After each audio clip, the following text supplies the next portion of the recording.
de invierno y primavera tienden a observarse precios más bajos. Ya después en el verano, normalmente cuando empieza la temporada de mayor utilización del automóvil por las vacaciones de verano, tendemos a observar incrementos estacionales en los precios de las gasolinas en los Estados Unidos. Y eso es un poco lo que hemos observado ya también como resultado de la aplicación de la fórmula durante este año.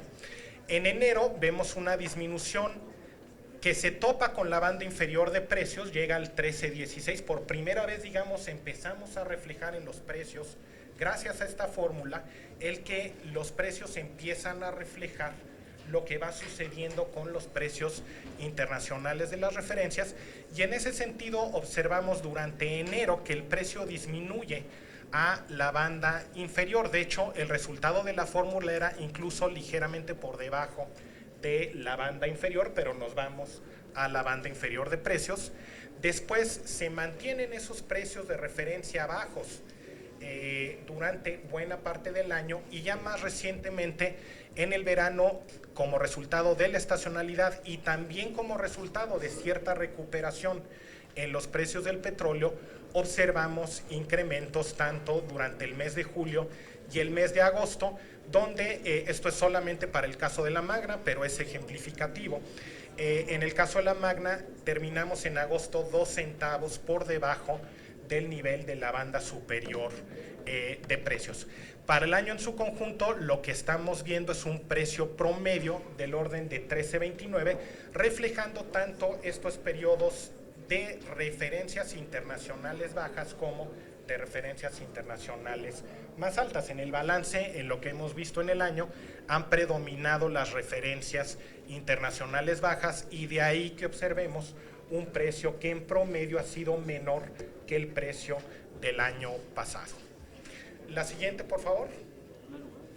¿Qué sucede específicamente en el mes de agosto versus, por ejemplo, lo que observamos en el mes de enero? Y aquí vale la pena también resaltar que dentro de la fórmula lo que nosotros hacemos es tomamos en cuenta sí, los precios de referencia observados de los 3 combustibles en la costa del Golfo de México, pero hacemos un rezago de un mes y no tomamos un día en específico, sino que es un promedio de precios y de tipo de cambio de varias semanas.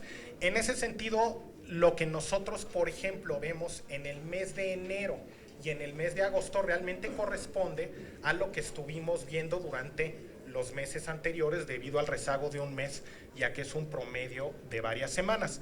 Por eso estamos comparando lo que sucede con precios tanto del petróleo como de las gasolinas, y qué se observa del mes de diciembre de 2015 a julio de 2016. Un poquito considerando el precio que se utilizó para la determinación de los precios de enero, que nos llevaron al piso de la banda, y los precios del mes de julio, que son los que nos llevan a casi el techo de la banda. Y un poco lo que vemos aquí es que esto es expresado en pesos. El precio del WTI aumenta del orden de 34% del promedio observado en diciembre al promedio observado en julio. Es decir, observamos un incremento significativo en la determinación de esos precios, y también si vemos las referencias internacionales de la gasolina Magna, observamos también un incremento significativo del orden de $1.50. Estos incrementos no se reflejan por completo dentro del precio de las gasolinas, debido a que tenemos estos pisos y estos techos que nos están suavizando frente a estos cambios que fueron más fuertes que la fluctuación que estamos observando al interior de las bandas. Si pasamos a la siguiente, por favor. Ahora, obviamente sí hay un elemento que es innegable, que es el tema de los impuestos, pero como mencionaba yo, los impuestos no se han movido. Digamos, no ha habido una modificación, y el impuesto no es lo que nos ha llevado al aumento en los precios de las gasolinas, por ejemplo, de lo que observamos de junio a agosto. Es básicamente la referencia internacional. Incluso, de hecho, lo que sí nos sucede es que una vez que llegamos al tope de la banda, al precio máximo, entonces de hecho el impuesto se empieza a reducir para acomodar mayores precios de referencia internacional. Eso no lo hemos visto para la Magna todavía, pero por ejemplo para el caso de la Premium, que ya topó y ya tocó el techo de la banda, en el caso de la Premium, de hecho, el IEPS, lejos de subir, el IEPS está ajustándose a la banda para que el precio se mantenga en el techo de la misma. Pero obviamente sí, tenemos un impuesto. Estos impuestos, en primer lugar, obviamente la mayor parte de los países del mundo tienden a tener impuestos relevantes desde el punto de vista de los combustibles. Obviamente se les llega a tratar como al resto de los bienes de la economía, pero también por razones de contaminación, por razones de progresividad y por razones de congestión, tienden a haber impuestos importantes a las gasolinas.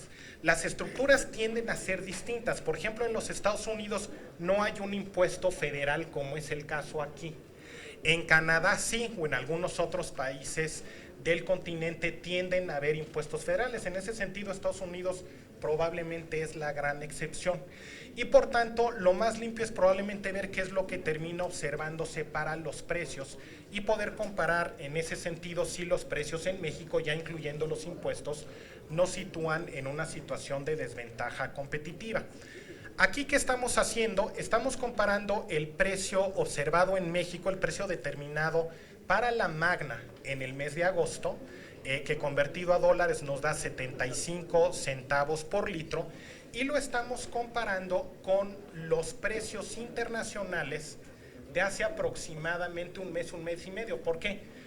Hay de nuevo que recordar que las referencias que utilizamos nosotros para nuestra fórmula, que nos llevan a esos 75 centavos, son los precios que observamos hace alrededor de un mes.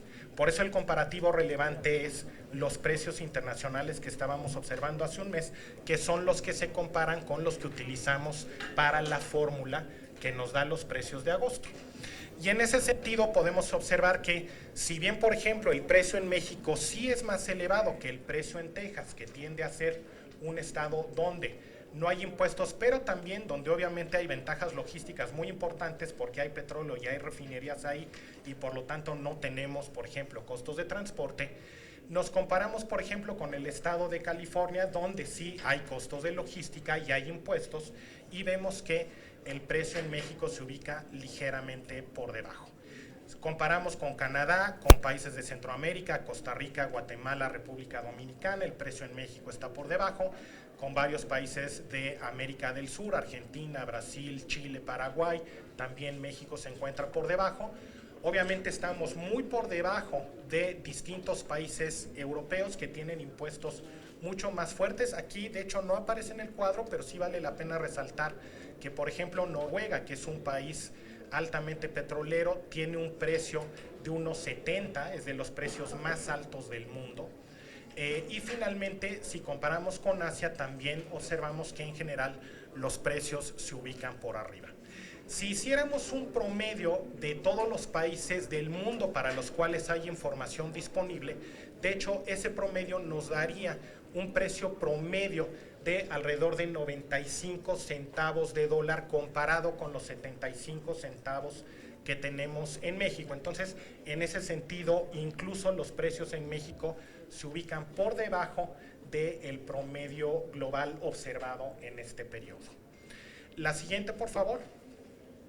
¿Por qué es que tradicionalmente se ha llegado a manejar la lógica de los impuestos? Y yo creo que aquí hay dos elementos muy importantes que hay que tomar en cuenta. En México claramente durante mucho tiempo se mantuvo, no porque se quisiera tener una política explícita de subsidios, sino una política de suavización, pero eventualmente llevó a subsidios elevados y eso sí generó ciertas distorsiones, por ejemplo, en la composición del parque vehicular y en el consumo de combustibles. Y, por ejemplo, podemos comparar lo que se ve desde el punto de vista de consumo per cápita en México con muchos otros países, donde México claramente tiene un consumo per cápita de gasolinas superior a lo que vemos en Rusia, que es otro país petrolero, superior a lo que vemos en distintos países de Europa, que obviamente tienen niveles de ingreso per cápita superiores al nuestro, pero si comparamos con otros países de niveles de ingreso per cápita similar al nuestro de la región de América Latina, observamos que también el consumo per cápita se ubica sustancialmente por arriba. Y finalmente, si pasamos a la última lámina, vale la pena también enfatizar que en general cualquier tipo de impuesto y por ende en contrario subsidio, por el lado de los impuestos, dada la composición del consumo de combustibles, en general tienden a ser contribuciones de carácter sumamente progresivo. Aquí, por ejemplo, este es el consumo, el gasto en gasolinas por decil de ingreso. Y lo que observamos nosotros es que el 72% del gasto en gasolina se concentra en el 30% de los hogares de mayores ingresos. Por el contrario, si viéramos el consumo del 50% de los hogares de menor ingreso de la población, estamos hablando que es poco más apenas del 10%. Es decir, una gran mayoría del gasto en gasolina se concentra en los deciles superiores de la población, lo cual implica que cualquier impuesto pues, será eminentemente progresivo, cualquier subsidio será eminentemente regresivo, ¿no? Eso simplemente ya como reflexiones finales. Con eso yo terminaría mi intervención inicial. Muchísimas gracias, senadores y